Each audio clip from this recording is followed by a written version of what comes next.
This is Makoto Yaemori, the strongest cultivator who ever lived, facing off against an army of demons. And just like that, he was the one who saved the entire continent from destruction by defeating the Demon King's army. After the great battle, our hero believes everything went off without a hitch, and that the danger is finally over. However, his companions show up looking shady and start talking about their next plan. In that moment, something unexpected happens, and a sudden attack comes from his own allies. With that, Yaemori is run through with a stake by the very people he trusted most. In exchange for his great deeds, the hero's reward is betrayal from his comrades. With a face full of rage, he glares at the traitors, unable to believe what's happening.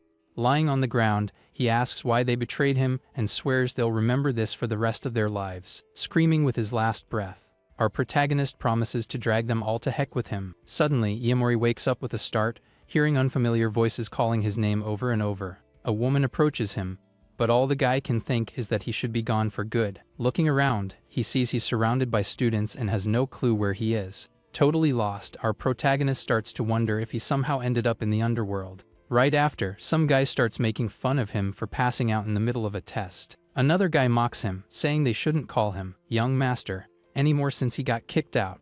A girl ignores the whole scene and calls for Kitama to get back to the test and set a new record. Kitama turns around with a smug look, agreeing with the girl, all full of himself. The teacher then tells everyone to continue the test, while our protagonist's mind is flooded with memories. Faced with the situation, he realizes he's no longer in his world and has been reincarnated into the body of a kid with the same name. From the memories, he learns he was born into a powerful family but was kicked out of the clan after his parents passed away.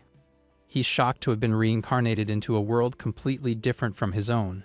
From there, he notices that the people of this world don't know how to cultivate their inner energy. In this place, there's a special power in the air called Chui, but no one knows how to use it to their advantage. Even though it's faint, our protagonist can feel the slight presence of Qi around him, and because of his past life, he knows exactly the right way to absorb all that energy. So, he starts practicing and realizes he can strengthen his body with this power. As he strengthens his body, he finally remembers what it truly means to be a real cultivator. Just like that, the initial power of cultivation was enough to clear his blocked meridians. On top of all that, he also notices he got a little taller after everything. With his power awakened, he swears he'll return to his continent as soon as he recovers his original strength. From now on, his main goal is to get revenge on all the traitors who stabbed him in the back. But for now, his strength is only at the first stage, and he needs to take it slow to level up. Given the situation, he decides to use the test to assess the changes in his body and his new abilities. Right after, our protagonist approaches the group, and a teacher asks if he's feeling okay. He then confirms he's going to participate in the 100-meter dash that's happening. A bully laughs at him, pointing out that up next is Kitama, the school's record holder who's already got a spot in college. Kitama and his girlfriend also mock him, saying the guy doesn't have a shred of pride left. Our protagonist ignores them, thinking he's only at the first stage of cultivation at the moment. However, a cultivator's body has far greater potential than that of an ordinary person. The bully keeps taunting him, saying he's going up against the record holder, and that no one else wanted to race him. Not caring about the comments, Yaemori and Kitama get into position at the starting line for the race to begin. With both of them ready, the official gives the final command, and they prepare to run all out. Kitama glares at his opponent with a look of hatred, determined to humiliate him in front of everyone. A starting gun fires and the race finally begins for real. Kitama shoots off ahead while our protagonist stays put at the start, not moving an inch. He stands there for a second with a smirk on his face, leaving everyone confused. Seeing this, the bullies start laughing at him, thinking he's such a loser he can't even move. Our protagonist then thinks to himself that just 3 seconds will be enough to win. A moment later, he takes off at an insane speed, leaving everyone in the dust. The bullies are left with their jaws on the floor, unable to believe what they're seeing. The teacher is also shocked, as the existence of cultivators shatters the world's common sense. From there, he easily overtakes Kitama, displaying a strength that surpasses human limits. And just like that, he crosses the finish line long before his opponent, leaving everyone stunned. Meanwhile, Kitama is still running and is floored when he sees he's been left behind. The whole crowd is speechless at the guy's unbelievable performance. The difference between a cultivator and a normal person is like comparing modern humans to primitive ones. Basically, the gap between their powers is as vast as the sky and the earth. The teacher looks at the time and is shocked to see he clocked in at 9.88 seconds, setting a new record. Because of this, Kitama drops to his knees on the ground, completely humiliated and in disbelief over his defeat. The loser stays on the ground, breaking out in a cold sweat and yelling that it's impossible. Meanwhile, Yamori notes that his new body has perfect physical aptitude. From then on, he glares at his rival and promises to show everyone he can reach the top again. With the test over, our protagonist heads to the bathroom to reflect on his new life. He thinks that to reach the first stage of cultivation, he needs to use special elixirs, but the guy gets worried because those items are extremely expensive. Looking at his phone, he realizes the money from the body's previous owner is basically worthless. He then considers the idea of making and selling talismans to scrape together some cash. However, with only 1,000 yen in his account, he can't even buy the cheapest materials. At that moment, a guy appears at the bathroom door and starts staring down our hero. Right after, a group of bullies shows up and surrounds Yaemori with mocking looks. Haruo Asaki says he's going to collect this month's protection fee early, and Kidama is with him.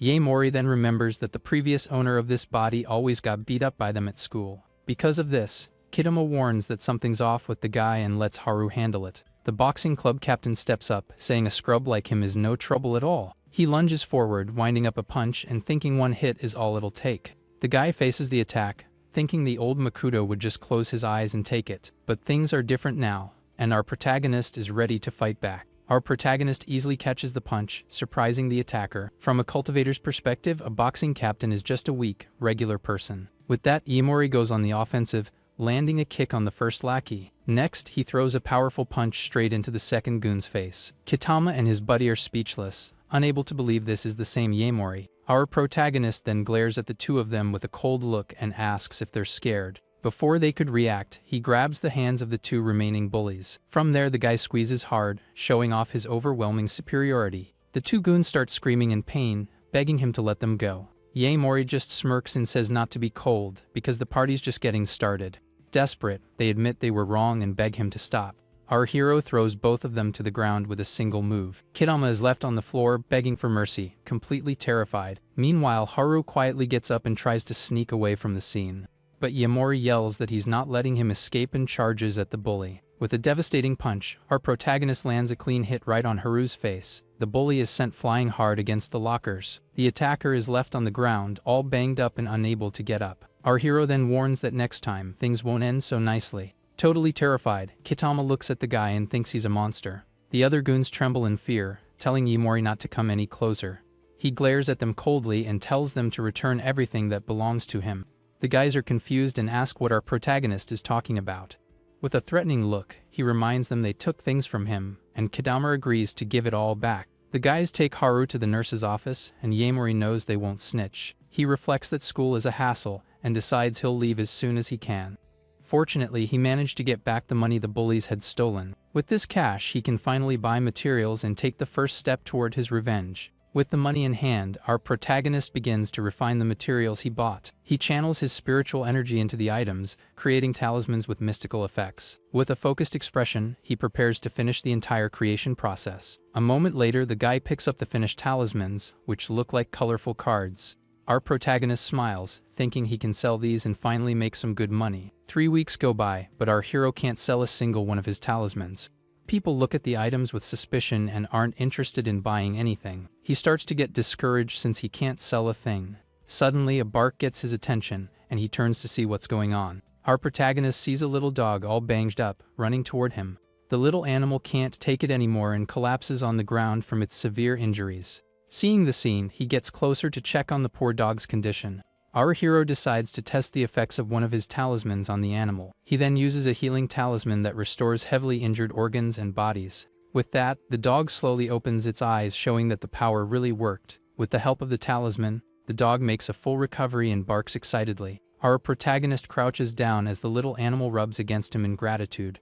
Suddenly, the little dog starts growling at a couple approaching them on the street. They are Shuwata and Shizuru Shuga from wealthy families, and she doesn't seem to care about the animal. The young woman tells her companion to take the mutt to a vet, and that she doesn't want to deal with it. A moment later, she notices something strange and is very surprised by what she sees. Because of this, Shizuru gets closer and asks what our hero did to the dog. She explains that the animal was covered in blood, and she thought it was a lost cause.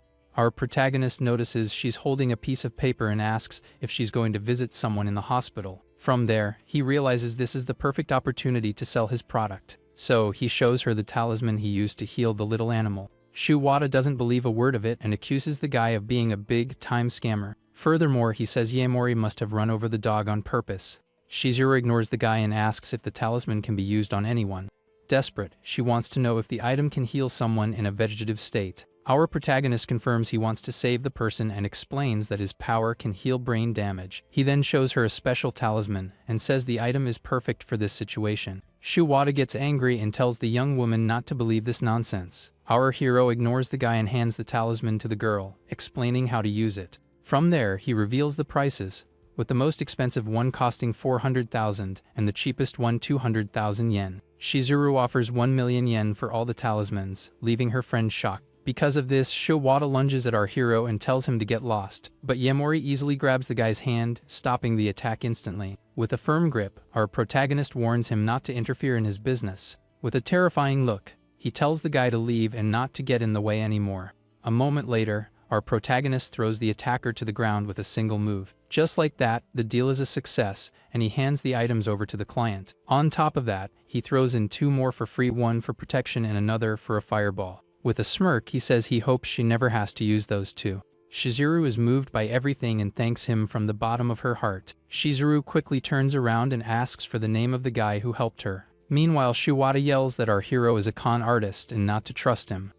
The young woman admits she also thinks it's impossible but will do anything for a chance to save her mother. Right after, the little dog decides to follow our protagonist wherever he goes. With cash in his pocket, he can finally look for a decent place to live. From now on, his next step is to find medicinal herbs to speed up his cultivation. Suddenly, the little dog starts barking, drawing his attention to something nearby. He stumbles upon a mansion emanating strong spiritual energy. Our protagonist is surprised and wonders what's growing in that house's garden. To his surprise, he finds the rare silver heart grass, a very powerful herb. Meanwhile, at the hospital, Shuwada is having his injuries treated by a nurse. With his hand all banged up, he complains that our protagonist is not a nice guy. Full of anger, he swears that the next time they meet, things will be different. Suddenly, an imposing figure appears at the door and glares at him with a look of disapproval. This is Kenji Shuga, the city councilman, and he asks what they were thinking. From there, he turns to Shizuru and asks if she fell for a scammer's pitch. 2 nurses gossip that the councilman's daughter got duped and spent a fortune, but Shizuru ignores all the comments and says she just wants to try one more time. With the talisman in hand, she thinks this is her last chance and she has to try everything. Her father loses his patience and yells that's enough, that she's completely lost her mind. He can't believe his daughter fell for such a bogus story, and she asks what he's done. With a furious look, the girl turns to her father and decides to confront him once and for all. She accuses him of not visiting her mother while she was unconscious in the hospital. The young woman yells that if he had taken her to the hospital sooner, none of this would have happened. Finally, she says that if her mother passes, he'll just act like nothing happened. With a furious look, Kenji Suga raises his hand to strike his daughter Shizuru. However, he stops the motion mid-air and glares at her with an expression of pure rage. The man just sighs and brushes off his shoulder with disdain. With his back to the girl, he says she's become a completely insolent person. But Shizuru screams desperately that she won't let him stop her from trying. Determined, she approaches her mother's bed and swears she'll never give up. A moment later, the talisman in her hand glows intensely, releasing a blue light. Kenji turns around, startled by the flash, and asks what the heck is going on. To everyone's surprise, his mother Yoko Shuga opens her eyes and speaks to her daughter. Overcome with emotion, the young woman calls out for her mother while Kenji runs to get a doctor. With a smile on his face, he shouts down the hallway that his wife has finally woken up. A doctor and a nurse hear everything and are shocked by the unexpected news. Without wasting a second, the medical team rushes to the room to examine the patient. The doctor explains that she'll be able to return to a normal life in about 1.5 years. Shizuru looks at the talisman and realizes that all of this only happened thanks to it. Shizuru watches the talisman dissolve in her hand and confirms that it was what worked. The doctor and Kenji are jaw-dropped and shout that it's simply impossible. The doctor says it must be a miracle, and Shizuru glares at her father. Meanwhile, Shuwada trembles in fear and wonders if our hero is some kind of immortal being. Soon after, the young woman emotionally hugs her mother, who apologizes for all the suffering. With the other talisman in her hand, she vows to find Yaemori to repay him. Far away, our protagonist finally finishes moving into a new place. He remembers all the traitors and swears he'll never forgive what they did. But to do that, he first needs to reach the 11th stage of QI refining. With a determined look, he promises that the day of his revenge is getting closer and closer. Lying in his bed, he realizes that the spiritual energy of this world is slowly fading. Our protagonist thinks he needs an item rich in power to continue. He thought that only spiritual springs or very rare materials could help him on his mission. But as luck would have it, he found silver heart grass growing inside his room. Unlike normal herbs, this item is used to refine elixirs that increase one's level. He plans to use the herb to create a pill and reach the second stage. With no time to waste, the guy decides he must start his training immediately. So, he goes to a market to look for the other ingredients he's still missing. He realizes that the items for the pill are way too expensive for him. Our hero thinks that even selling his talismans, he can't seem to escape his problems. With a watchful eye, he notices that those suspicious guys are back to observe him. They've been watching him for days, and today they look ready to finally do something. Tired of the situation, our protagonist decides he's going to face the guys once and for all. Suddenly, a girl appears and calls him by name, leaving the guy very surprised. The young woman asks why he's not going to college, and what he's doing in this weird place. The young woman says he was kicked out of his house, and that's why he doesn't have time for studying anymore. Our protagonist remembers that she's the classmate who used to stand up for the body's previous owner. Feeling sorry for him, the girl offers to lend him money so he can go to college, but Yamori refuses the help and says he has something to do before he leaves. Seeing his attitude, the young woman gets worried and thinks something very strange has happened. Right after, our hero enters a narrow alley to take care of his problems. With a determined look, he prepares to finish off all the guys at once. He starts running, and a goon with a knife appears to chase him. The attackers yell that he's running away and rush to try and catch him in the alley. The group of thugs corners the guy in a dead-end alley to trap him. He stops running and faces the enemies approaching him. With a confident smile, he warns that now they can't escape. The guy challenges the whole group to come and attack him all at once. Without fear, the entire gang reveals itself and prepares for combat with their weapons. The group's leader smiles and says the fun is just getting started for them. With a cold look, our protagonist asks why they spied on him and who sent them. The bald guy scoffs, saying he's a reckless dude for picking a fight with the big dogs. He then wonders why the young lady from the Amatani family is interested in a guy like him. Yamori recognizes the name and remembers that the body's previous owner was engaged to the young woman. However, the engagement was called off when he was kicked out of the family for being weak and powerless. Our hero decides he's going to make the guys talk the hard way. Hiding nearby, his classmate realizes the Yakuza wants to attack Yamori. She thinks he doesn't stand a chance against so many armed men with his weak body. Because of this, the girl decides to call the police and ask for help as quickly as possible. Suddenly, one of the guys appears behind her and calls her Kitty Cat in a creepy way. The thug grabs her from behind and asks who she's calling. Our protagonist turns around when he hears the girl screaming for the attacker to let her go. At that moment, the real gang leader arrives and the goons get excited. Without hesitation, the new boss grabs the young woman by the hair to use her as a hostage. Yamori then wonders why his classmate followed him there. The boss mocks that Yamori is quite popular, seducing another little girl. Desperate, the young woman yells for Yamori to run because the guys are all armed. She says she's the daughter of the Makiyama family, and they can't lay a finger on her. But the bald guy laughs and says if he takes her out right there, no one will ever find out. He then pulls out a knife and prepares to attack her while she begs him to stop. The attacker then warns that if she's going to blame someone, she should blame her own stupidity. Before he can do anything, our protagonist lunges forward with insane speed. With a precise strike, the guy hits the villain's hand, making him drop the knife. With a glint in his eye, he thinks that he didn't want to draw attention to himself, but he adds that getting caught and taking a beating isn't his style. A devastating punch lands squarely on the bald guy's face. The young woman is jaw dropped and wonders if that's really the Yamori she knows. The other goons are frozen in fear, not knowing what to do. Our hero then glares at them coldly and asks once more who sent them. Far away, a police officer receives an urgent call on the radio about a gang's movement. Surprised, Officer Kaya immediately asks for the criminal's exact location. The radio reports that over 30 guys went into an alley and took a girl hostage. He floors it and calls for backup without telling his boss. A moment later, he receives a warning to be careful, as the guys won't hesitate to take lives. Worried, the officer tries to call his colleague at the scene but gets no response.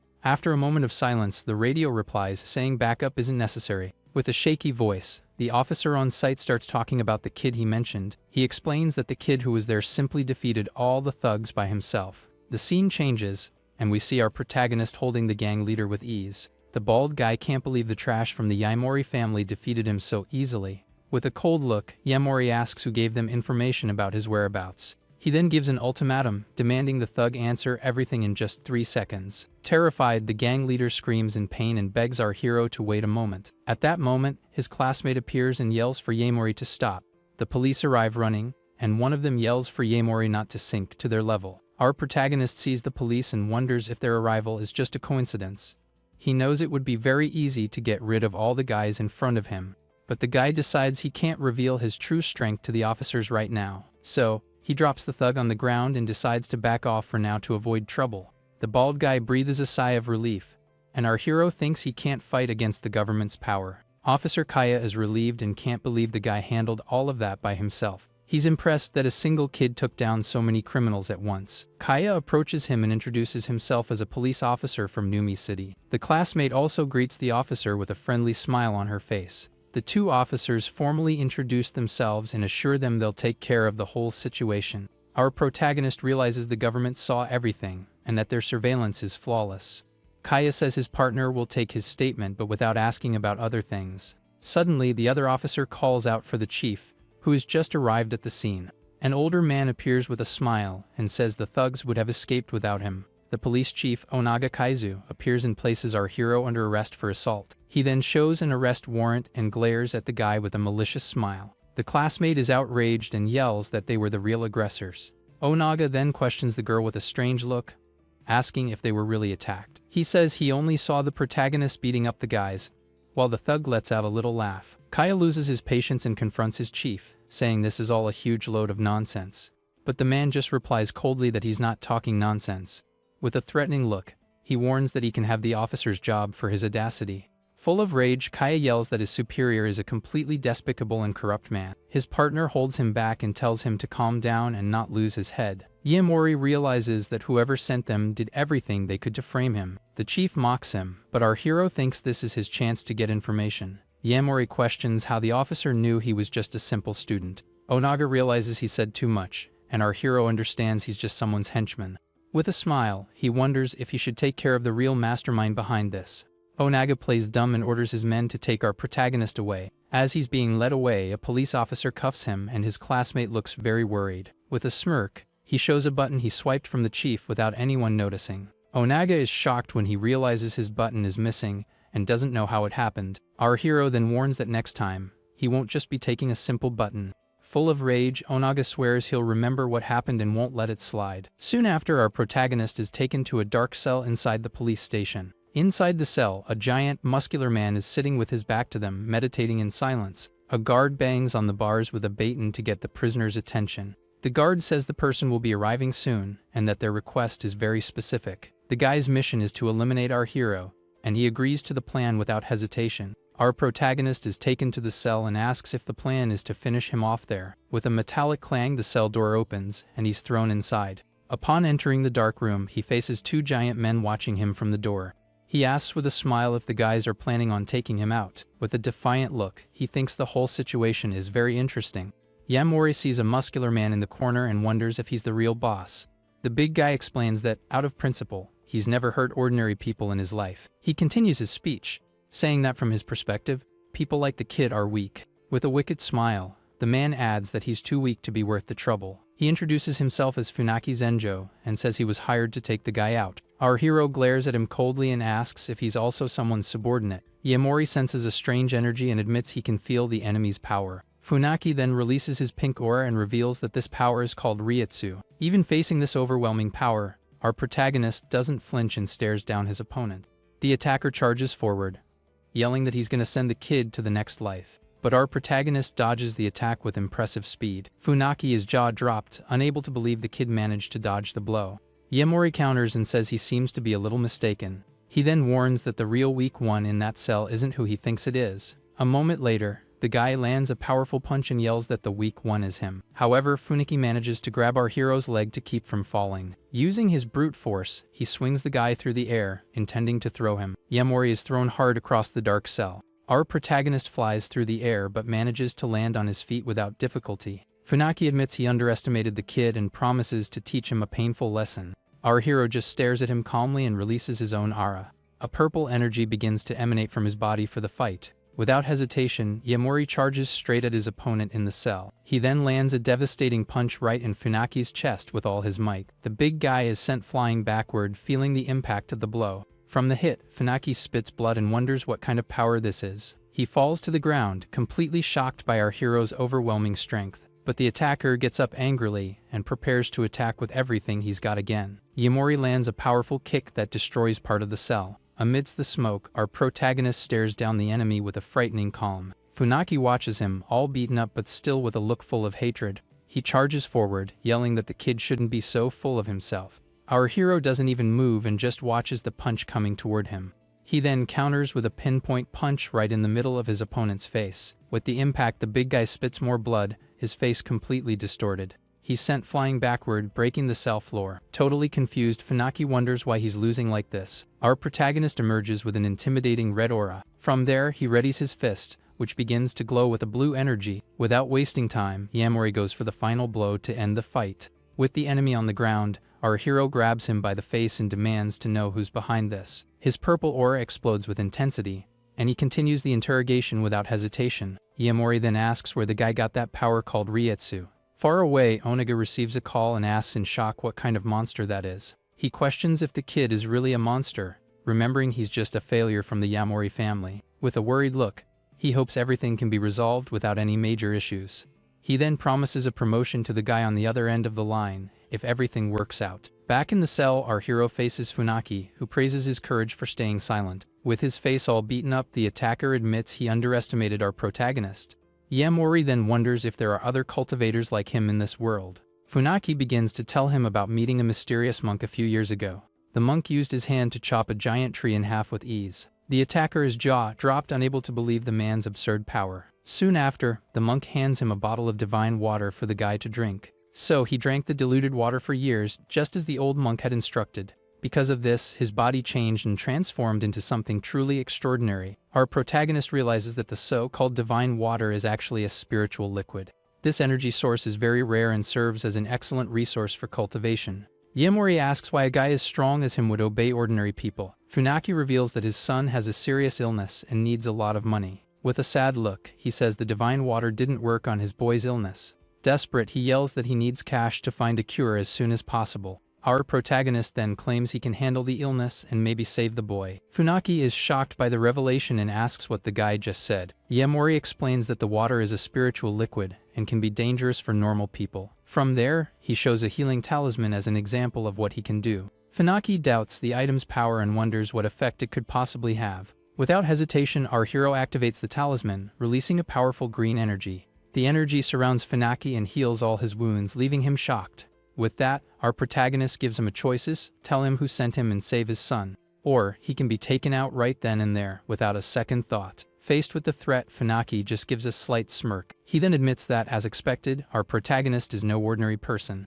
Funaki then reveals that the person who contacted him was a guy named Hashimoto Kosei. Far away, Kosei scoffs at Oniga for being afraid of some nobody from the Yahello family. This is Hashimoto Kosei, the owner of the Kozen Club and the mastermind behind everything. With a smile, he asks someone if they want something to eat or drink. A moment later, we see a woman, all chained up and bruised, in a corner of the room. He approaches her and calls her a spoiled brat for not having good manners. With a sadistic look, the villain prepares to continue his fun with the young woman. Without any mercy, he rips the gag from her mouth with a violent pull. From there, he picks up a pair of pliers and asks which tooth he should pull next. The attacker then forces the tool into the girl's mouth to torture her even more. With a swift move, he pulls out one of her teeth without the slightest hesitation. At that moment, a butler announces that Lord Ama called to talk about our hero. Kosei says he's already taken care of it and will stop by the police station later. He then hands his cross necklace to Yahello, who looks at him, very confused. Our protagonist takes the necklace and realizes it's concentrated spiritual liquid.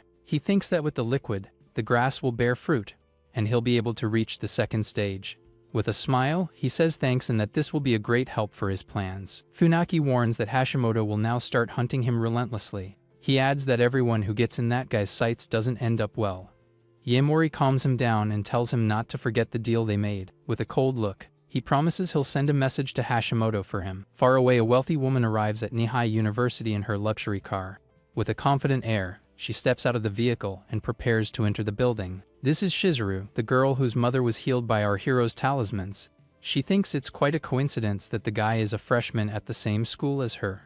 The young woman decides to go to the dean's office to find out which class he's in. Meanwhile, Saki is arguing with a professor about Yamori's unjust arrest. Suddenly, the classroom door opens and an unexpected figure enters. Shizuru appears and the classmate recognizes her as a very famous upperclassman. The newcomer overhears the conversation and asks if they're talking about our hero. Far away at the police station, Officer Kaya slams his hand on his chief's desk in anger. He can't believe his superior is going to release a criminal they've been chasing for years. Full of indignation, the guy points at the man and accuses him of abuse of power. The corrupt chief glares at him and asks if he has any proof of what he's saying. Even so, Kaya insists that he knows his superior is plotting something behind his back. With a defiant look, the man tells him to say what he knows, but the guy can't. Suddenly, the office door is kicked open, and someone yells that the room is restricted. Saki and Shizuru burst in, and the classmate demands our hero's release. The chief is furious and yells about not even being able to stop outsiders. He wonders who the young woman is and thinks Yamori doesn't have any important connections. With a cigarette in his mouth, he says their friend is a suspect and can't be released. Kaya gets furious and yells that this is a load of baloney and makes no sense. The man just replies that as the chief, he can't leak any internal information. Saki then questions him why the Yakuza guys aren't locked up there too. The chief threatens them, saying he'll arrest them for obstruction of justice if they don't leave. Unfazed, Shizuru just picks up her phone that was on the desk. She sits down calmly and dares him to try and arrest her if he has the guts. Full of rage, the chief orders his men to throw both of them in a cell immediately. Several police officers approach and surround the two girls to arrest them. Kaya yells once more that this is a clear abuse of authority on his part. Shizuru glares at him and asks if he thinks he can silence them with false accusations. The corrupt chief laughs and says that insulting a government official will only make their sentence worse. But Shizuru glares at him and says the thugs were doing some favors for him. The man realizes the girl is making things complicated for him. With a cold look, she suggests that our hero's situation can be resolved with money. Onaga says it's natural for the powerful to have privileges, that they're no exception. He then threatens that he can fabricate a story where they all lose their lives right there. Kaya and the girls are shocked and angry upon hearing the corrupt chief's threat. Shizuru then speaks into her phone and asks if Director Ogi heard all of that. A voice replies yes, and Onaga and the other officers are completely surprised. Terrified, the chief asks if she's talking to the real Director Ogi. From there, she introduces herself and accuses him of several serious crimes he has committed. Onaga is paralyzed and asks who the heck she is to talk like that. In a panic, he realizes our protagonist is connected to the powerful Suga family. The scene then shifts back to the cell where our hero is being held. Inside the cell, the necklace Funaki gave him begins to glow intensely. Yamori holds the necklace and thinks he can only use the spiritual liquid once. At that moment, he hears a noise and realizes someone is approaching his cell. A moment later, a woman in high heels walks down the corridor toward him. The cell door opens, and the young woman enters the dark space. Our hero then faces the unexpected visitor with a very serious look. To his surprise, Shizuru and Saki appear at the door and greet him cheerfully. Far away in a luxurious mansion, a blonde man shatters a glass and yells that everyone there is useless. He sits down, irritated, and complains that one is nearly gone and the other went to jail. With a worried look, the guy thinks that if the Ama family's mission fails, he won't be safe. At that moment, one of his subordinates approaches and asks what Lord Akimasa plans to do. Akimasa then decides he'll send his best man, but without taking out our hero for now.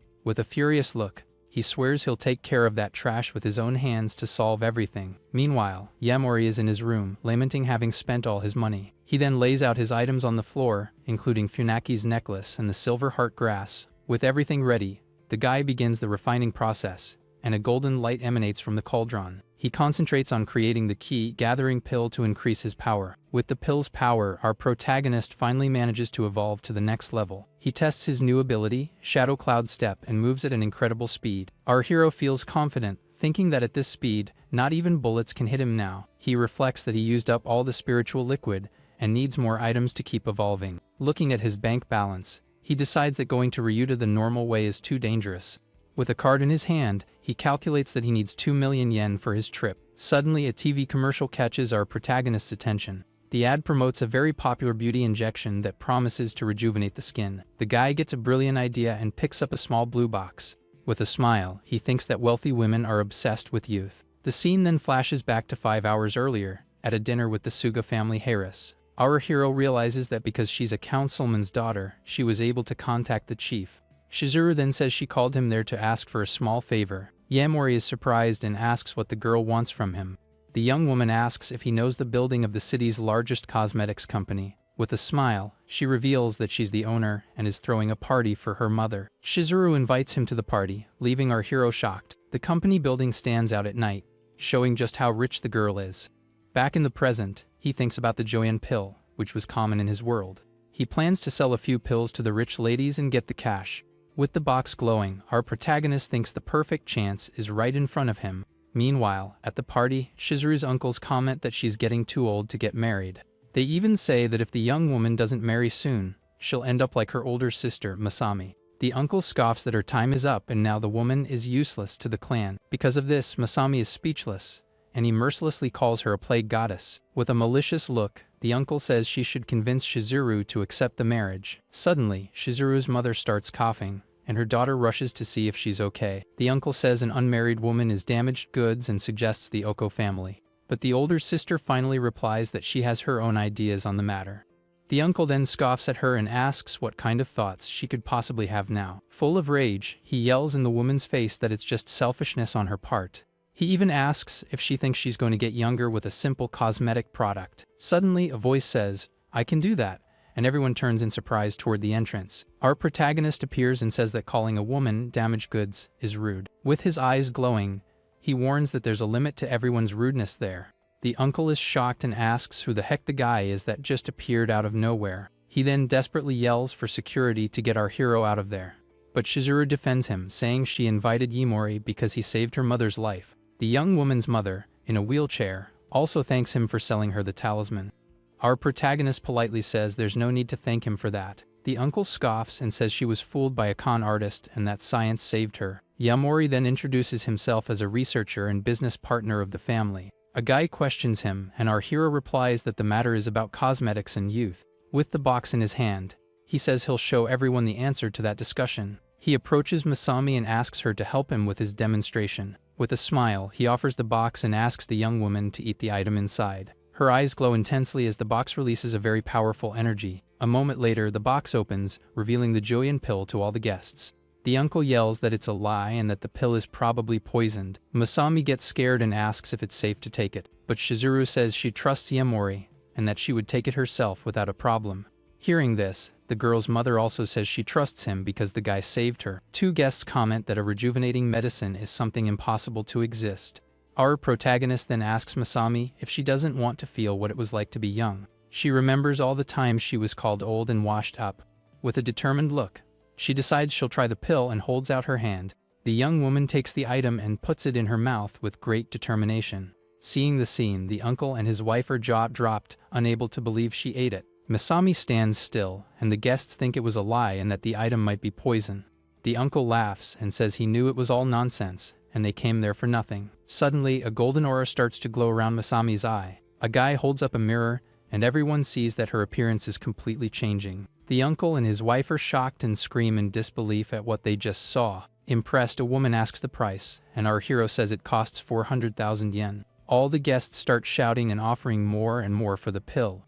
The uncle is shocked and can't believe they're making such a fuss over a single item. He realizes the real value is in the technique, and that distribution could take them to the top. His wife warns him that the company will go bankrupt, but he tells her to shut up without thinking. With a wicked smile, he plans to trick the guy and marry off Shizuru to get the pills. Suddenly, a fat man from the Kozen group offers 4 million for the rights to the item. The uncle gets desperate and offers 20 million yen so as not to lose the opportunity. He then tries to calm everyone down and reminds them that our hero is just a guest. With a fake smile, the man invites Yamori to talk in a private place. He then offers 30 million yen with a 30-70 profit split. Our protagonist questions if he gets 70% and the company gets 30.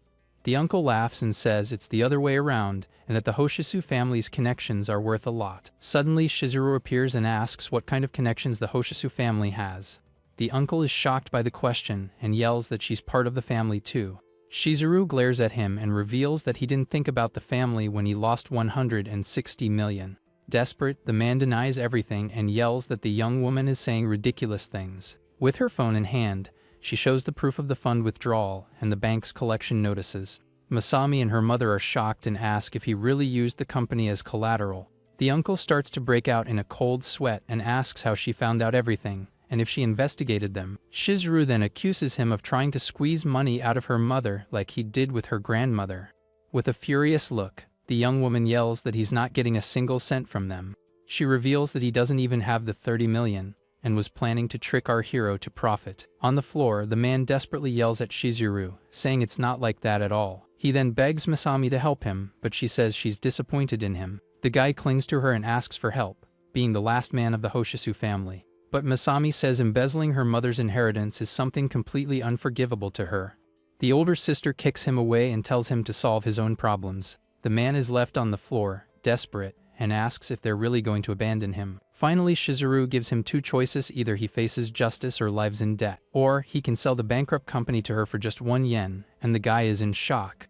The other guests laugh at him and say he deserved what happened. Shizuru then turns to Yaemori and says there are many professionals at the party. From there, she offers to introduce him to some in case he needs help with business. He thinks 40 million for the rights is fair, but she warns him to be careful. But the young woman adds that she feels safe leaving the business in his hands. Later, Shizuru drops him off at home and compliments the place where he's living now. Our protagonist then gets out of the car and replies that the place is just a rental. He then thanks her for the ride and says it was a great help. She says they're friends, and he's surprised by the word she used. He watches her drive away with his hands in his pockets and a thoughtful look. Looking at the moon, our hero thinks this new life isn't so bad after all. He turns and walks toward the door of his new home. Calmly, the guy reaches for the doorknob and prepares to go inside. At that moment, the door creaks open, revealing a sliver of light. Upon entering the house, he finds a pool of blood on the living room floor. He then sees the little dog that had been following him, lying there with a knife in its back. With a furious look, our protagonist wonders what the heck is going on. Far away, a goon informs his boss that Yaemori went home with a woman. Akamasa orders them to capture the young woman to make our hero suffer. With a wicked smile, the villain says he hopes the guy likes the present he left him. He reveals the little dog, all injured on the living room floor. Desperate, our protagonist rushes toward his friend to help him. As he gets closer, he realizes the little animal is still breathing and can be saved. Without hesitation, the guy uses a healing talisman to try and save the dog's life. Suddenly, an assassin appears behind him, ready to strike from the back. The attacker lunges with his knife, trying to hit our hero with a fatal blow. With the blade in hand, the man prepares to deliver the final blow and end it all. However, Yaemori turns in time and lands a solid punch to the enemy's face. Holding the little dog, he counters with a devastating kick to the attacker's chin. A moment later, a group of goons appears and is shocked by what happened. Our protagonist then puts the animal on the floor and tells it to hide. With the first enemy down, he realizes the guy had more backup with him. With a purple aura, our protagonist asks if he should take them out one by one. The gang leader orders his goons to attack him, but not to take his life. One of the attackers charges with a weapon, but our hero doesn't even flinch. With a cold look, he prepares his counter-attack with purple energy in his hand. He hits the first enemy with a devastating blow, knocking him to the ground. With the first goon down, he says the count has just begun. Another thug gets angry and charges with a pipe, trying to hit him with everything he's got. But our protagonist easily blocks the attack, showing his superiority. He then counters with a powerful punch straight to the attacker's chest. The guy then grabs him by the neck, leaving the enemy completely terrified. Without any difficulty, he lifts the thug off the ground with just one hand. With the second one down, our hero faces the rest of the group, ready to fight. The guys change their plan and pull out their guns to shoot him. He uses his speed to dodge everything and promises to finish them all off. With a furious look, he vows to fight until they finally tell the truth. Far away, the villain Akamasa laughs as he prepares his torture instruments. He approaches Shizuru and scoffs that she's the dream woman of everyone in the city. The young woman is all chained to the bed, and the villain recognizes her as the councilman's daughter. At that moment, his phone starts ringing, and he prepares to answer the call. With a confident air, he answers and asks if the mission is over and if the target is gone. But on the other end of the line, our hero warns that his goons won't be waking up. With a smile, Yaemori says the guy really knows how to surprise someone. Akamasa then grabs Shizuru and reveals he has the councilman's daughter as a hostage. Hearing this, our protagonist's face fills with fury, and his eyes glow. Full of rage, he tells the villain to let her go and not to involve innocent people. Akamasa just laughs and says our hero is a very fun and bold kid. From there, he gives our protagonist a 40-minute deadline to arrive. The villain scoffs, saying he'll have to find the location himself, and hangs up. Our protagonist stands in silence, holding the phone after the call ends. In a fit of rage, he breaks the device and vows to find Hashimoto right now. Akamasa then decides he's going to film a video to provoke our protagonist. He approaches the young woman, who tries to resist in a total panic. But before he starts, he turns around, annoyed, asking what's going on. Two goons inform him that the warehouse's fire alarm has gone off. Akamasa yells that he ordered the alarm to be deactivated and goes to check the situation himself.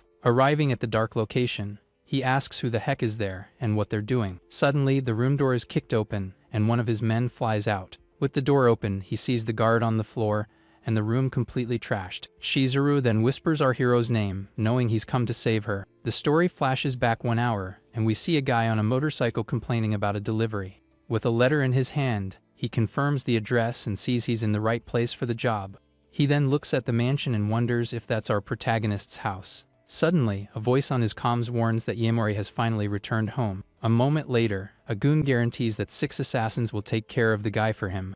They also reveal that they captured a woman and are taking her with them. Hiding, the biker realizes that Akamasa sent assassins and kidnapped a young woman. The thug's car speeds away with the hostage inside. The man gets on his bike and decides to follow the guys to find out their location. He then floors it and starts chasing the kidnapper's vehicle down the street. Upon arriving at a large mansion, his phone starts to ring, and he answers the call.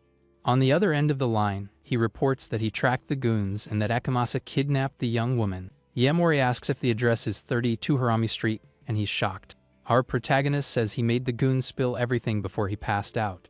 Yaemori then asks for help getting his friend out of there and says he'll handle Hashimoto. With a furious look, our protagonist warns that he's going to drag the villain to heck. Meanwhile, in Akamasa's mansion, the villain is arguing with his goons in the hallway. He yells at the guys and asks why the warehouse alarm is still activated. Hiding, Funaki observes the scene and sees the blonde guy going to check the alarm himself. The goons complain that the job is tough and they can't even touch the hostage. Suddenly, one of them hears a suspicious noise and asks who's there. Funaki emerges with a purple aura, and the goon questions what he's doing. With a cold look, he apologizes and tells the guys to hang in there for a bit. He charges forward and lands a devastating punch on one of the mansion's guards. With the first enemy down, he prepares to take out the second goon. He finds Shizuru and says our hero now owes him a big favor. Without wasting time, he picks her up and says they need to get out of there fast. Funaki runs down the hallway to escape before the others notice. He approaches the door and says the car is in the garden and the guys won't be back. But suddenly, a beam of light pierces through his body, severely injuring him during the escape. From the attack, Funaki falls hard to the ground to protect the young woman from the impact. He's left on the floor, all beaten up and bleeding from the shot he took. Akimaso appears with a gun and boasts about his aim while his goons praise him. Lying on the ground, Funaki wonders why they came back to the location so quickly. The blonde villain scoffs at him and says he's surprised he had the courage to show up. With a forced smile, he gets up and greets the boss, saying it's been a while. Akimasa laughs and says it's a wonderful day because everyone came to be punished. With a sadistic look, the villain gets excited and can't wait for the fun to begin. But Funaki releases his aura and says he can only brag after defeating him. Far away, our protagonist finally arrives at the mansion's entrance for the rescue. The guards see him, and one of them asks with a suspicious air who the guy is. Our hero then emerges with a red aura and a completely threatening look. One of the goons approaches and asks if he's listening to what he's saying. Without a second thought, Yaemori lands a devastating punch to the guard's face. The goon is sent flying backward from the force of our hero's blow. The other guards are shocked by the scene, but prepare to attack our hero. The goons charge at him with their batons in a coordinated attack, but the guy dodges everything and counters with a sequence of fast and powerful blows. He takes down all the guards with impressive ease. With a furious look, he announces he's here to finish off Hashimoto once and for all. From the force of the blow, Funaki spits blood and is left completely unresponsive on the ground. Facing so many fallen goons, he laments being outnumbered in the fight. Lying on the ground, he blames himself for not listening to our hero and failing to save the girl. Akimasa glares at him and says that as soon as he's gone, he'll send everyone to the same place. With an insane look, he adds that first, he'll cut them all into little pieces. Suddenly, a bright flash appears, and an explosion occurs in the middle of the mansion. Startled, the blonde guy turns and asks who the heck dares to enter. Amidst the smoke, our protagonist's silhouette appears with a purple aura. With a cold look, he warns that he's the guy who came to send him to heck. Funaki glares at him and says it took the guy long enough to finally get there. Our protagonist then hands him a healing talisman and tells him to use the item. He recognizes the power and realizes it will work just like before. Full of rage, Akimasa points the gun and yells for his men to eliminate him. The goons start firing everything they have at our hero, but he dodges the bullets and says they don't work on a master of the cloud's step. Using his speed, he lands a kick on a gun while dodging the shots. Akimasa is jaw-dropped and wonders what that insane speed is. Our protagonist continues to advance, taking down all the goons in his path. With his men on the ground, the villain stares at our hero with a terrified look. He turns in desperation and yells that he needs to escape to a safe place. Running, he thinks this wasn't part of the deal, and that the guy isn't just some trash. Reaching the security door, he yells for them to open it as fast as possible. He then tries to enter the password, but the panel says the code is incorrect. The villain screams in rage for not being able to escape. Suddenly, one of his goons is thrown hard against the metal door. Terrified, he tries to calm down, thinking that no one can defy his protector. He then yells that the one who wants the guy's life is the great Lord Ama. Our protagonist appears behind him and asks coldly who Lord Ama is. With a threatening look, he warns that he'll cause unbearable pain if he plays dumb. Desperate, the villain reveals that the Ama family wants to eliminate him because of a marriage. Our protagonist thinks that the body's previous owner never met Yuki Amaya. Akimasa boasts that only the Ama family could pull off such a feat and tells him to let him go. Our hero realizes that Joama must also be a cultivator. The villain then tries to bargain, saying he can help him see how valuable he is. Yamori glares at him with contempt and asks what kind of value he's talking about. With a confident smile, the blonde guy asks if he finally understands the situation. Out of patience, our protagonist lands a devastating punch right in the middle of the villain's face. He then lands another hard blow, sending the attacker to the other side. From the impact, the guy is thrown into a room and falls straight into the water. Inside, our hero finds several women in chains all beaten up. Seeing the scene, our protagonist's face fills with uncontrollable fury. From above, we see the tragic scene with our hero standing before all the hostages. With a dark look, he says the girls can better explain the villain's value. Without wasting time, he takes out his knife and prepares to free all the young women. With a single strike, the guy cuts the chains and frees the hostages from that place. With a metallic clang, the knife he used to cut the chains falls to the floor. With a cold look, our protagonist says the young women can do whatever they want with the villain. Desperate, Akimasa begs for his life and offers all the money he has. One of the women picks up a sword and says they don't want any of that from him. With a look of hatred, she warns that sending him to heck is enough for them. Far away, our hero uses his power to heal Shizuru, who is lying on the sofa. Funaki warns him to leave because the police are coming and asks if he's sure. With a calm look, he replies that he'll be back as soon as he hands the young woman over to the police. Funaki then questions him about what he's going to do now that he has the information. Our protagonist says he's going to investigate Ama, but layman's being outnumbered in the fight. Back at home, our protagonist relaxes a bit, but his mind can't rest. He thinks he defeated Hashimoto, but his partner is still out there and needs to be found. The little dog suddenly barks, as if warning him about something at the door. Yamori opens the door and is met by a man in a suit who calls him Lord Yamori. The man says he has a delivery from President Suga and a message for him to get ready to leave. Our hero is confused and wonders what the heck Shizuru is planning now. He then goes into his room to check the package he just received. With the package in hand, he calls Shizuru and asks why she sent him a suit. On the other end of the line, the young woman confirms he received it and says it's for a Hoshisu family party. Looking at the invitation, our protagonist wonders why he was also invited to the event. He then remembers something and asks in shock about his former fiancée. With a panicked expression, he begins to understand the terrible situation he's gotten himself into. Shizuru then confirms that the party is for Yuki Amaya, the daughter of the powerful Amaya family. At the party, we see two important men who control the city's business world. Now all dressed up, Yamori suspects they also want to get close to the Hoshisu family. Shizuru explains that just by being related to the Amaya family, everyone already wants to form a connection. She adds that the powerful family's daughter is about to arrive. The party hall is packed with important people, all awaiting the great Harris. Upon seeing the young woman, Yamori senses an energy and wonders if she's the previous owner's ex-fiancée. With a serious look, our protagonist watches the newcomer very carefully. This is Yuki Amaya, the daughter of the Amaya family, and next to her is Nana, the head of the Hoshisu family. A strong blue aura emanates from Yuki, and our hero realizes she's also a cultivator. He thinks she must know Ama and decides he'll ask about it later. With a smile, Shizuru approaches and greets Nana Hoshizu with great enthusiasm. She thanks her for her concern and says her mother is slowly recovering.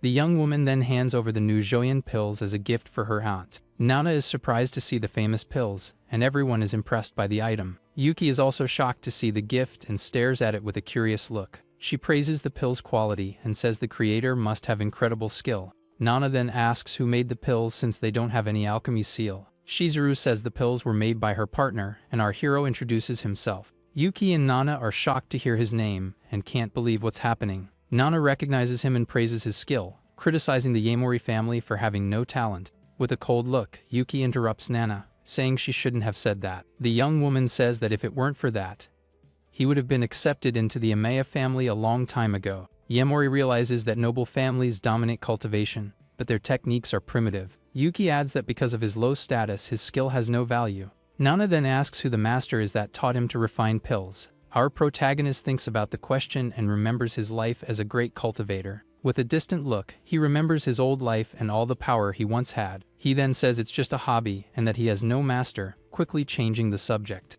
Suddenly, a man with white hair arrives at the party and wishes Nana a happy birthday. The man's arrival catches everyone's attention, and they stare at him with great curiosity. Some guests recognize him as the heir of the powerful Ama family and are surprised. Nana then turns to our hero and reveals that he is Joe, the heir of the Ama family. Upon hearing the name, our protagonist is shocked and can't believe the guy is there at the party. With a mocking air, the guy asks who the young woman next to our hero is. Nana then introduces Shizuru as the heiress of the powerful Suga family to the newcomer. The two of them stare at each other with smirks, and the tension in the air becomes very thick between them. The heir introduces himself as Joe Ama and extends his hand to greet Shizuru. With a handshake, Joe Ama says he's heard many rumors about our protagonist. Yaemori plays dumb and asks with a mocking tone who he is. Our hero then introduces himself and releases his spiritual energy in the middle of the party.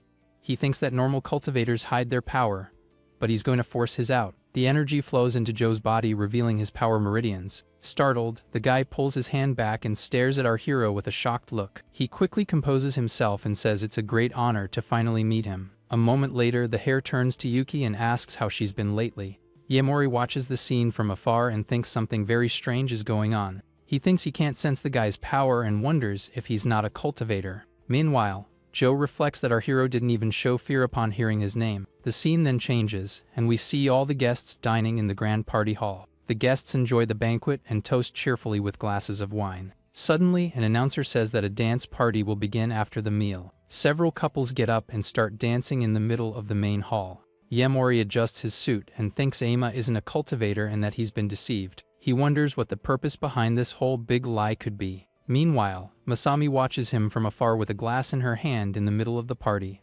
A random guy approaches her and asks her to dance with him in the hall. But the young woman rejects him on the spot and tells him to find someone else to dance with.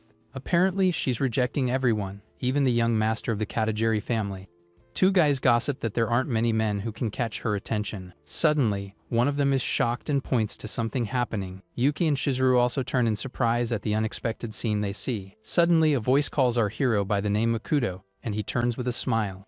With an elegant gesture, he extends his hand to the young woman who is watching him from afar. The guy then asks her to dance, and she seems interested in the proposal. The gossipers are jaw-dropped and can't believe he had the courage. Far away, Joe Ama and his bodyguard are outside, preparing to leave. His goons approach and call him Lord Joe as his luxury car arrives. With a gesture, one of the goons opens the limousine door for the Ama family heir. Before getting in, the guy tells his men to stay away and not let anyone get close. The limousine speeds off and moves away from the grand party location.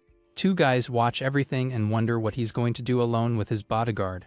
One of them explains that every bodyguard chosen by him ends up acting strangely. Suddenly, inside the car, the fake hair gets a hard slap across the face. The mysterious figure scolds him for holding another woman's hand in front of Yuki. With a bruised face, the guy desperately apologizes for what happened, but the real boss glares at him coldly and says if he can't handle this. With a threatening look, he swears the guy won't have a peaceful end. Outside, the fake hair Aimer arrives and gets out of his luxury limousine. His men greet him as Lord Joe and receive him with great respect and formality. He then orders two of his goons to accompany him inside the party hall. One of the men notes that the rumors were right, and only one person got out of the car. He wonders what happened in there, and we see the real hair all tied up. With a bruised face and tears in his eyes, the guy can do absolutely nothing.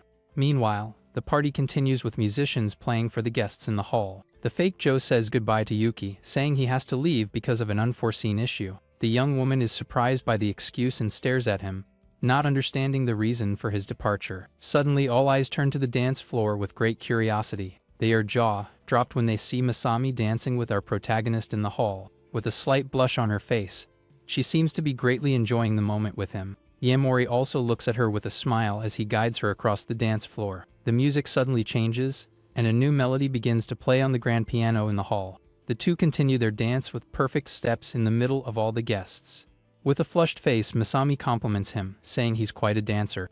Our protagonist just smiles a little awkwardly at the compliment. He then remembers Masami saying he needs to fit in at the party to sell the pills. Our hero thinks that the previous owner learned to dance and his cultivator's body has perfect balance. Far away, Nana asks if Yuki knew about his skill, but she calls him a commoner. Nana then teases her, saying she seemed to be watching everything very closely. The fake Joe approaches and also comments that our protagonist has a talent for dancing. Nana then questions if he really doesn't know our hero, and the guy confirms it's the first time. She then thinks that even with all his power, Ama couldn't investigate an outcast kid. The fake Joe tries to calm things down, saying they can't cause trouble there, but Nana says the means are irrelevant because his aptitude for alchemy is extraordinary. She adds that she wants to connect that potential to the future, while our hero drinks his wine. With a determined look, the woman says she can't let him run loose anymore. The imposter realizes the woman is threatening him, and thinks he would have already gotten rid of her. He then looks at our protagonist and calls him a piece of trash with contempt. Two guests gossip, and one of them says the guy with Shizuru is from the Yaemori family. The other remembers he was Yuki's ex, Fianki, and wonders if he came because of Joe. They comment that now that he's been kicked out, his only path is to try and win the girl back. They think he's just there to take advantage of Yuki and become noble again. Suddenly, the young woman says she's tired and is leaving the party early. With a sigh, Nana laments the girl's behavior and watches her leave. A moment later, the young woman turns and calls our hero by name, leaving him very confused. With an annoyed look, she says she knows exactly what he's thinking and tells him to stop. She accuses him of trying to get close to her to restore his old family's name. Our protagonist is clueless and wonders what the heck she's talking about. The young woman says refining pills might not make him rich, but it will help with his expenses. Unfazed, our hero just brings the glass to his lips and calmly drinks his wine. From there, she advises him to focus on himself and leaves the party hall. With a smirk, he wonders who she's talking about when she tells him to focus on himself. The girl stops walking and turns with a confused look, not understanding the guy's question. Our protagonist explains that her energy isn't intentional because she can't control it. Yuki is shocked, and with her aura glowing, she asks how he knows all that. Yaemori warns that forcing cultivation will destroy her body, which is already at its limit. The two are left alone in the party hall as they discuss the young woman's delicate situation. With a smile, he says he can solve the problem, and she wonders how a commoner would know that. The young woman doubts him and asks if he really expects her to believe his words. Our hero looks at her and says that if she doesn't believe him, she's the one who will lose out. With a serious look, Yuki realizes her time to solve the problem is running out. The guy proposes a business deal and says he has a favor to ask. He then reveals he wants her to deliver something to the heir of the Ama family. From afar, the fake Joe and Nana watch the two whispering in the middle of the party hall. Full of rage, the imposter glares at the scene and whispers our hero's name with hatred.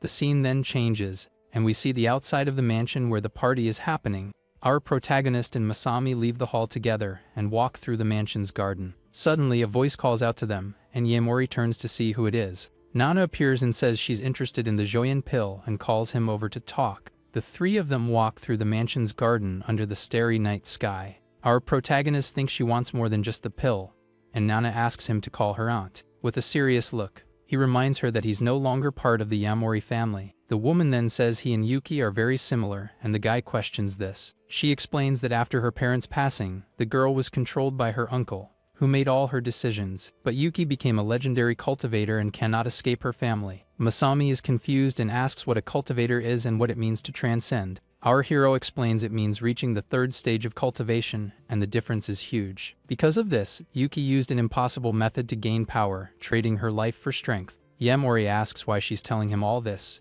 and the woman says there's no cure. She explains that just like with Shizuru's mother, nothing she does has any effect. With a determined look, our protagonist states that he wants to save her from that fate. Nana says his skills are superior and thought there might still be hope. Masami is shocked that Nana trusts him more than doctors and remembers the talismans. Masami is shocked and wonders if the legendary cultivator thing is real. Our protagonist thinks that the cultivation methods of this world are very primitive.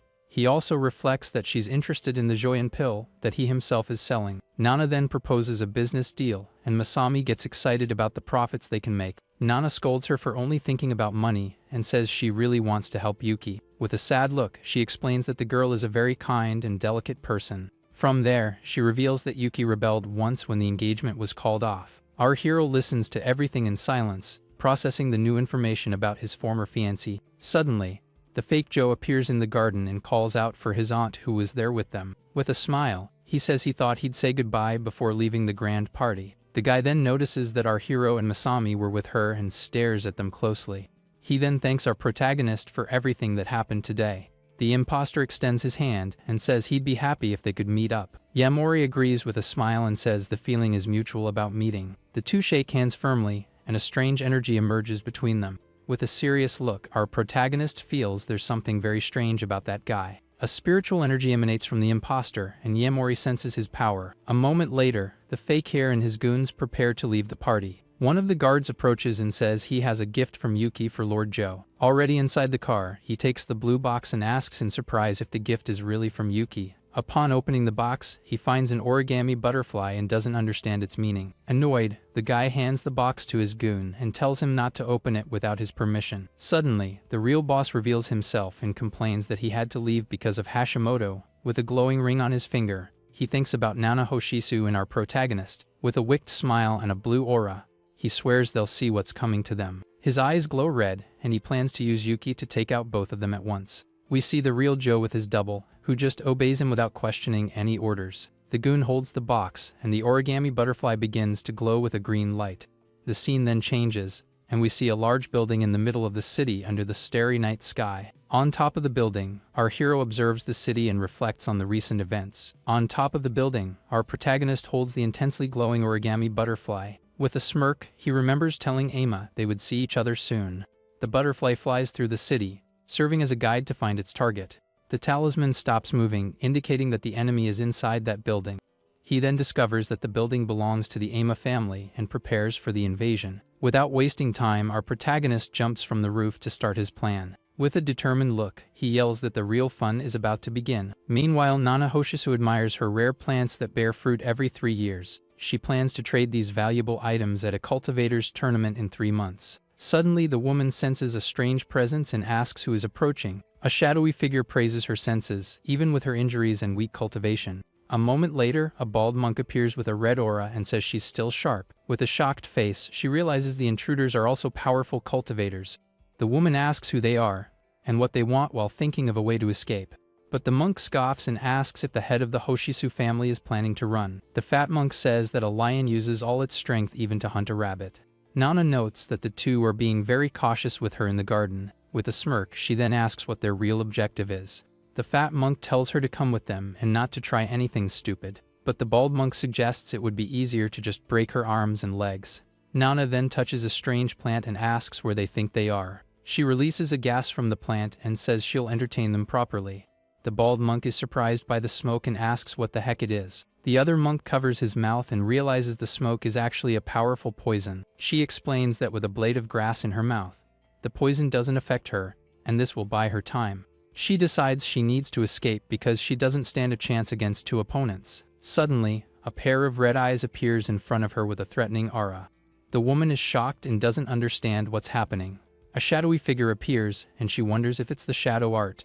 Because of this, she understands that the guy in front of her is from the Hidden Shadow sect. The shadowy figure confirms he's from the Hidden Shadow sect, and that they destroyed the 100 Herbs sect. Nana wonders who he is, as she thinks their time hasn't come yet. The woman is jaw-dropped when she finally sees the mysterious intruder's face. With a wicked smile, our protagonist reveals his identity and asks if she's surprised. Far away, a guard yawns and says his shift is over, and he can finally go get something to eat. His partner agrees and suggests they get some hot pot because of the cold. One of them wonders what Lord Joe is eating and concludes it must be a gourmet feast. Using his shadow cloud step, our hero slips past the guards without being noticed. With the talisman in his hand, he wonders if this is really the true Joe Ama's room. The origami butterfly then flies and stops in front of a door, indicating the right location. Our protagonist follows the talisman and approaches the door to check the room. He realizes the hair isn't inside and wonders where he could have gone. Meanwhile, the real Joe is eating instant noodles in a messy room. He reflects that he's never had a choice in his life and that things remain the same. Eating his noodles, he wonders if he didn't want to live in a mansion and eat well. With a fork in hand, the double wonders why his life ended up this way. Full of hatred, he questions why he suffers so much just for looking like the original. He then remembers when the real Joe kept him tied up inside the car. The boss glares at him and reminds him that everyone knows what would happen if they found out. With a cold look, he says the guy is just a fake that he keeps alive nearby. Tied up and crying, the double hears that his only value is to serve as a copy of the original. Back in the present, he scoffs at the order not to open the box and decides to disobey. He opens the box, and the origami butterfly glows with a strong green light. The origami flies out, and the guy is startled, not understanding what the heck it is. Suddenly, a shadow appears behind him, and the fake asks who's in the room. Our protagonist then lands a hard punch, making the double scream in pain. The guy falls to the ground, completely confused, while our hero stares at him with a serious look. He understands why he didn't feel any spiritual energy and asks if the guy recognizes him. Terrified, the double recognizes him from the party and yells that he's Joe Ama, telling him to back off. But our protagonist glares at him and says he's wrong, because he's nothing but a fake. With his eyes glowing red, our protagonist demands to know where the real Joe Ama is. Meanwhile, a group of goons prepares for an ambush in a dark alley. The group leader speaks on the phone, saying the target always passes through there and the ambush is set. He promises to break the target's arms and legs and deliver him to Lord Joe without delay. With a confident air, our hero calmly walks toward the ambush alley. He reflects on the existence of a spiritual item and wonders if there's a fourth stage cultivator behind it. A spiritual item is a tool with special abilities created with a lot of spiritual energy. He thinks that forging such an item requires precise control that only a fourth stage cultivator possesses. But if the Ama family has a spiritual spring, the story changes completely for him. He decides that after dealing with Ama, he'll look for the Ryuta spring to evolve. Suddenly, the attackers surround him in the alley, and the leader says he took too long to show up. Our protagonist then faces the group of thugs waiting for him with a threatening air in the alley. The leader scoffs and says someone paid a lot for them to take care of our hero for good. With a purple aura, our protagonist just glares at the attackers with a smirk. The group leader gets irritated and wonders what's up with that look. With a furious look, the group leader orders his guns to get our hero at once. The attackers charge forward, yelling for our protagonist to prepare for the end. With a confident smile, the leader boasts about bringing his best men for the fight. But to his surprise, our hero takes down all the goons with incredible speed. The leader is left jaw dropped, unable to believe what just happened. Our protagonist lands a devastating punch on one of the goons, knocking him to the ground. With a single blow, he takes down another enemy with overwhelming force in the alley. The leader yells that it's impossible and wonders if our protagonist is even human.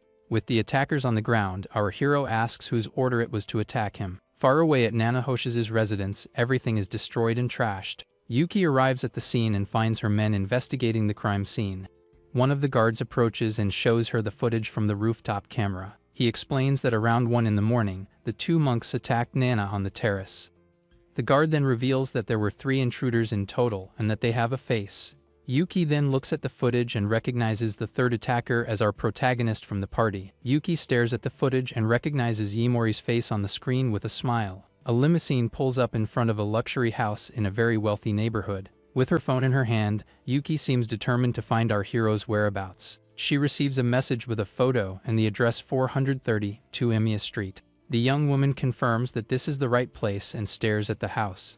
With a furious look, she can't believe Yamori went after her relative. Funaki then appears with a broken arm and questions her about her business. The young woman glares at him and demands he take her to Yamori, thinking he kidnapped her aunt. So, he takes her inside and informs her that the guy is at the mansion at that moment. Upon entering, she sees several men working and wonders if they are all subordinates. The former gang leader approaches and offers our protagonist a glass of water. Relaxing in his chair, he hears her voice and turns, surprised to find her there. Yuki charges forward furiously and tells him to release her aunt immediately to solve the problem. Our protagonist is confused by the accusation and asks what she's talking about. The young woman confronts him up close and questions the meaning of kidnapping her aunt. With an annoyed look, our protagonist questions if she suspects him of the kidnapping. Yuki then yells at him not to play dumb and shows proof on her tablet. The footage reveals a person identical to our hero with Nana on the destroyed rooftop. In the recording, the supposed Yamori has a very wicked and suspicious smile on his face. Our protagonist realizes that someone impersonated him to kidnap her aunt. Curious, the young woman tells him to return her relative, or she will punish him with her power. Yahello denies everything and says he would never go to her house in the middle of the night. Yuki is shocked by the answer and wonders if this wasn't the guy's doing. The ex-chief then shows the conversation history with Lord Joe to prove the alibi. The young woman is still suspicious and questions him about the security camera footage. So, he shows a video he recorded in another location as his own evidence. In the video, the fake reveals he's just a double who impersonated the real Joe. Furthermore, he explains that the real boss uses a ring to disguise himself as a guard. Yuki's jaw dropped and wonders if Joe can really change his appearance like that. Our protagonist confirms he must have a spiritual item to be able to do that.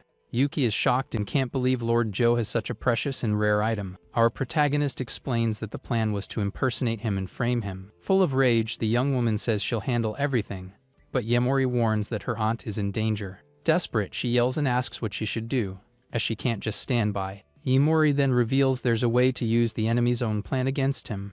With a smirk, he says they're gonna make Joe dig his own grave. Far away, a man in a white suit sucks the life force from his victim, who screams in pain. The guy's body falls lifelessly to the ground, and the villain finishes his dark ritual. The attacker complains that the taste of a common person's energy is quite mediocre and bland. A fat monk then appears and explains that normal people's energy is not suitable for young Master Song. He continues, saying that his brother took care of a woman, and that the master can devour her whenever he wishes. Young Master Song is excited because upon entering the first stage, he will have a seat on the council. The fat monk thanks young Master Song for the great opportunity offered. Another monk arrives and reports that they have captured our hero and asks what to do with him. Young Master Song laughs and orders them to take the guy to Gaian Temple, but without finishing him off. With a malicious look, he vows to personally rip out our protagonist's tongue.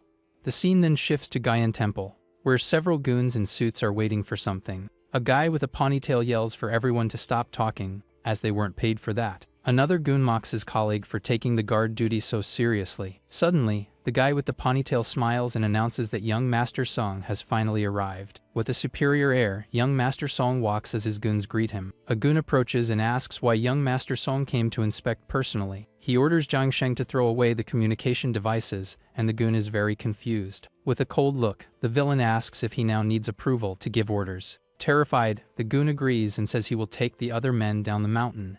Young Master Song stares at the horizon and thinks something very strange is happening. From there, Jiang Sheng realizes that the boss has never called him by name before. With the men in position, a white van departs from the temple at high speed. Soon after, our protagonist is taken out of the vehicle with his hands tied. A masked goon glares at him and tells him to behave and not to try anything. With the monks by his side, young Master Song greets our hero with a smile. Yahello recognizes him as Song Shaoan and asks what he plans to do.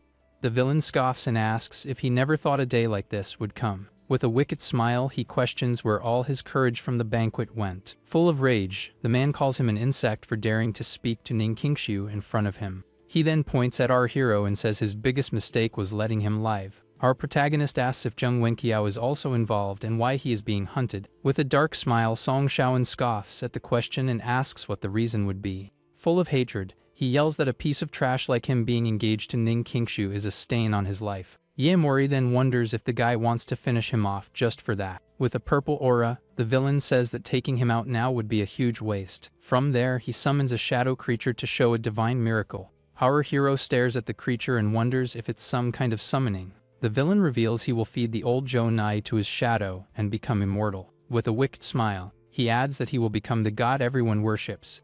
Yahello questions why he wants him alive instead of just finishing him off for good. The villain explains that Ning Qingshu is looking for him, and that he left the evidence on purpose. This way he creates a scene where a shadowy figure is the culprit for everything. The plan is to make our hero look like the kidnapper and murderer of Zhou Nai to everyone. With a smirk, Yahello says that he really did say it all out loud. Song Shaoan is confused by the response and asks what he meant by that. Our protagonist breaks the ropes and asks if the person next to him heard everything. The goon removes the mask and reveals herself as Ning Qingshu with a furious look. With her eyes glowing blue, she yells that she heard everything very clearly. Terrified, Song Shaoan tries to explain himself, saying he was just joking with her. With a blue aura, the young woman yells that there's nothing to explain and tells him to hand over her aunt. Full of rage, she vows that she won't let the Song family get away with this. Furious, the villain yells that our hero dared to trick him like that. Yahello replies that he admitted everything himself, and that he didn't trick him at all. With a serious look, our protagonist says he can only say one thing. With his eyes glowing red, He calls him stupid for revealing the whole plan. The villain screams in rage with his eyes glowing blue and prepares to attack. Ning Qingxu says that she has already notified the Zhou family, and that our hero can leave. She adds that he shouldn't get involved because the opponent has cultivation methods. The villain gets even more furious seeing them talking so intimately in front of him. Full of hatred, he points at our hero and orders his goons to finish him off for good. With a blue aura, Ning Qingxi steps in front and yells for them not to dare. The two monks charge forward and prepare to attack with their white auras. The villain threatens her with his phone, saying he can finish off her aunt at any moment. He then questions whether she will protect our hero or the relative who is in danger. Yamori tells her not to worry, and the young woman looks at the guy, very confused. With a calm look, she watches him as he takes out his phone to show something. He shows a photo of Jonah being rescued, and the villain is shocked by the image. Song Shaoan yells that it's impossible because he had many men watching the location. Our protagonist then shows another photo of the empty captivity to prove the truth. The story flashes back 15 minutes, and we see the guns with Zhou Nai at the base of the mountain. Young Master Song tells them to just wait, and Zhang Sheng is confused. The gun says he's going to make a call and asks the others to wait there. Away from the others, he makes sure no one followed him and takes out his phone. From there, he sends a message to our hero, saying the plan worked. Back in the present, the villain releases his purple aura and yells that the idiot betrayed him. Ning Qingxu is impressed that he rescued her aunt so easily and considers the level of his plan. She then looks at the guy and wonders if he is really the same Yamori she used to know. Full of hatred, Song Shaoan orders the two monks to finish off our hero while he takes care of the girl. With that, the two goons charge at our protagonist and Ning Qingxu. The villain then releases a purple energy and traps the young woman with his shadow power. She is completely paralyzed, unable to move to help.